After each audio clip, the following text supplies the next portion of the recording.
राधे राधे सभी को। कैसे हैं आप सब लोग? आशा करते हैं सब लोग बहुत बढ़िया होंगे और अपनी मन लगाकर पढ़ाई कर रहे होंगे। और मैं भी टीजीटी होम साइंस की तैयारी कर रही हूँ।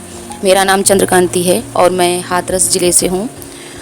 और मैं वीडियो इसलिए बनाती हूँ जिससे कि मैं थोड़ा सा मोटिवेट हो सकूँ और आपको मोटिवेट कर सकूँ। तो आज मैं आपसे यही कहना चाहती हूँ कि जैसे सारे काम कर लो और उसके बाद पता क्या लगता है, ऐसा लगता है कि थोड़ी देर थोड़ा सा रेस्ट कर लें, कुछ समय के लिए हम एक झपकी ले लें, थोड़ी देर सो जाएं। कभी कभी बहुत ज़्यादा टायर्ड फील होता है, हमको होता है, आप सबको होता है। फिर बहुत सारे घर के काम हो जाते हैं, बच्चों की देखभाल और रोटी बनाना, कपड़े, सब कुछ बहुत कुछ हो जाता है।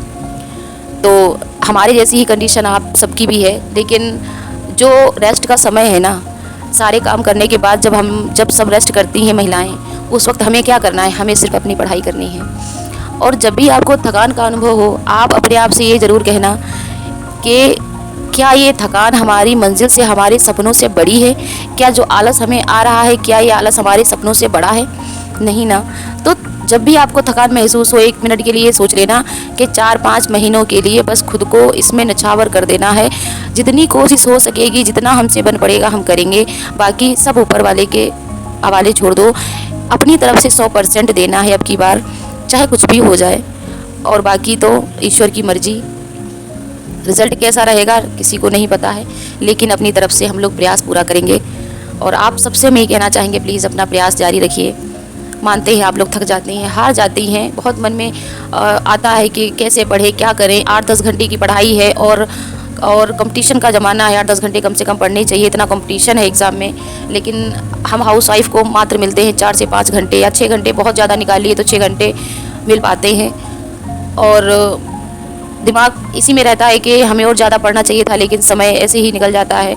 लेकिन कितना भी कोशिश कर लिया जाए, 5-6 घंटे से ज़्यादा समय नहीं निकल पाता है। लेकिन फिर भी प्रयास यही करना है आप सभी को कि समय जो है कि निकल रहा है तो निकल जाने दीजिए। और लेकिन इसमें जो भी है, आपको अपना समय निकालना है और आपको अच्छे से अपनी पढ़ाई करनी है। 8-10 घंटे नहीं पढ़ पाए तो क्या हुआ, 5-6 घंटे ही आपका समय यदि निकले तो आप 5-6 घंटे ही पढ़ाई कीजिए। जितना समय आपका निकल रहा है आप उतना पढ़ाई कीजिए। सुबह जल्दी प्रयास करिए उठने का, आधा 1 घंटा सुबह अपना समय निकाल लीजिए। दोपहर में उधर समय निकाल लीजिए। और रात को 1-2 घंटा आप आराम से निकाल सकते हैं। इस तरीके से 5-6 घंटे आप आराम से निकाल सकती हैं। सब कुछ करने के बाद भी यदि आप चाहें तो निकाल सकती हैं। अगर दिन में नहीं इतना समय निकल रहा है तो थोड़ा सा रात में जगने का प्रयास करें और थोड़ा सा लेट सोएं। बहनों, 4-5 महीनों की बात है। खुद से एक वादा कर लो कि 5-6 घंटे डेली हमको पढ़ना है, चाहे कुछ भी हो जाए। ये समय है खुद को साबित करने का, खुद के लिए कुछ करने का। तो प्लीज़ हार मत मानना। हम भी आपसे ही कह रहे हैं और हम अपने आप को भी यही समझाते हैं कि हार नहीं माननी है, चाहे कितनी भी समस्याएं क्यों ना आ जाएं। हार नहीं माननी है, बस चलते जाना है। शायद मंजिल मिल जाए, इसी के सहारे बस चलते जाना है। तो आप लोगों से हम यही कहेंगे कि देखिए, परिवार हमारे पास भी है, आपके पास भी है।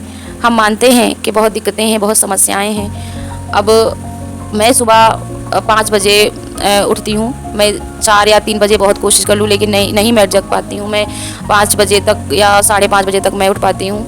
उसके बाद मैं अपने घर के सारे काम करती हूँ, अपना खाना बनाती हूँ, बच्चों के लिए टिफ़िन तैयार करती हूँ, बच्चों को स्कूल भेजती हूँ। उसके बाद अपना मैं दोपहर में जब मैं फ्री हो जाती हूँ, मैं 10 या 11 बजे तक काम करके अपना फ्री हो जाती हूँ। उसके बाद मैं अपनी पढ़ाई करती हूँ। तो इस तरीके से बच्चों के साथ उनका होमवर्क वगैरह दोपहर में कराना और ख़ुद की भी पढ़ाई करनी और बच्चों को भी देखना है। फिर शाम को उधर चाय वगैरह बनानी पड़ती है, चाय वाय बनाओ अपना, फिर बच्चों को पिलाओ, अपना खुद पियो और उसके बाद अपना फिर पढ़ने बैठ जाओ। तो इस तरीके से थोड़ा थोड़ा दिन में समय निकल आता है, एक आधा घंटे का। और टुकड़ों में ही पढ़ाई हो पाती है। ऐसा नहीं है कि आप बैठ जाएँ 8-10 घंटे पढ़ने लगातार, तो ये पॉसिबल नहीं है। बहरहाल कहने का अर्थ यही है कि जितना आपके पास समय मिले आप उतना पढ़ लीजिए। भले ही यदि आपके पास 5 से 6 घंटे का समय मिल रहा है, 3 से 4 घंटे का समय मिल रहा है या 2 घंटे का समय मिला, जितना समय आपको मिल रहा है आप पढ़ने का प्रयास करिए। क्योंकि ऐसा नहीं है कि बहुत देर तक आप पढ़ें तभी सही है। जितना समय आपको मिल रहा है आप उसका सही उपयोग करें और अपनी पढ़ाई करते रहिए। देखिए, डेली पढ़ना ज़रूरी है। ऐसा नहीं है कि आपको जब समय मिले 8-10 घंटे का आप तभी पढ़ें। नहीं, डेली पढ़ना ज़रूरी है। भले ही आप 2 घंटे पढ़ें, चाहे आप 3 घंटे पढ़ें, एक कंसिस्टेंसी बनाना ज़रूरी है। डेली पढ़ना ज़रूरी है, ठीक है।